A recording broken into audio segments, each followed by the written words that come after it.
Right, with us we have the president of the Zambian Football Association and Zambian soccer legend, Kalusha Bwalya. Kalusha, you here in Namibia to launch the FNB Football Legacy Program. Tell us a bit about that. No, thank you very much for this interview.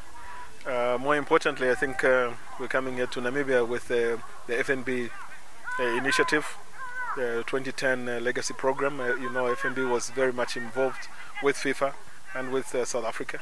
And afterwards, I think the people, you know, sat together and said, what more can we do in terms of legacy?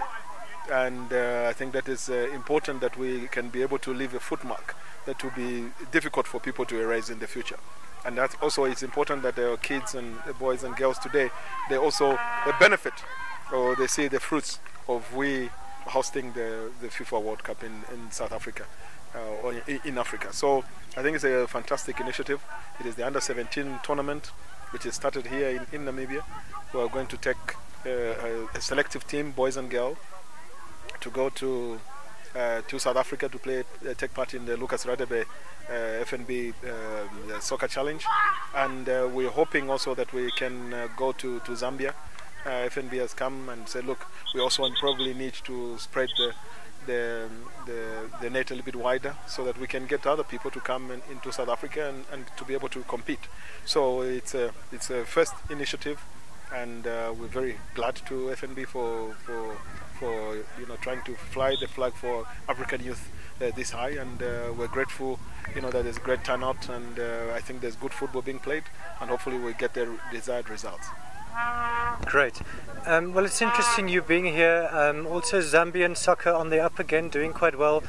But unfortunately for Namibia, we're not doing too well at the moment, having lost our final match 4-1 at home. Do you maybe have any advice for Namibian football?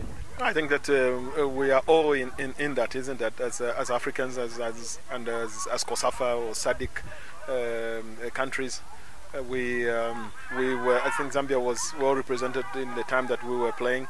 In the early, you know, mid 70s, 80s, 90s, and we had a generation gap because of the 1993 Gabon air disaster. And afterwards, we have tried to redevelop the team and went to the final in 1994 itself. But then it has been very difficult for the team. But I feel that Zambia today has a better generation of players, which can be able to match the generation that we have lost off the coast of Gabon. And if you look at Namibia, Namibia also has had a fantastic team. I thought that the under-20 team is doing fantastically well. The under-17 beat Zambia recently. I thought are all very, very good teams. And so the future is the challenge for us as Africans or as member associations is to continue working. I think if they can work on the 20s, they can work on the under-17s. You know, because sometimes the results the games that we're playing for the qualifiers for the Africa Cup is always it's I always want to call it that the form of the day. If you have a bad day at the office on a Saturday or on a Sunday, you have 1-2 key players maybe missing, and then you play a match and then you have 3 chances, you don't score, the other team scores.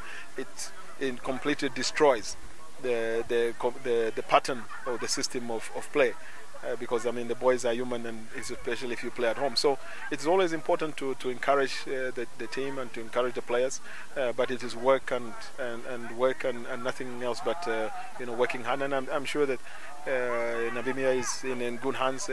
President John Munju, you know, Barry Rokoro, CEO, and I think they're very competent people, and I'm sure they are like us. We are all trying to make the best that we can, and hopefully we'll see the rise again of Namibian football.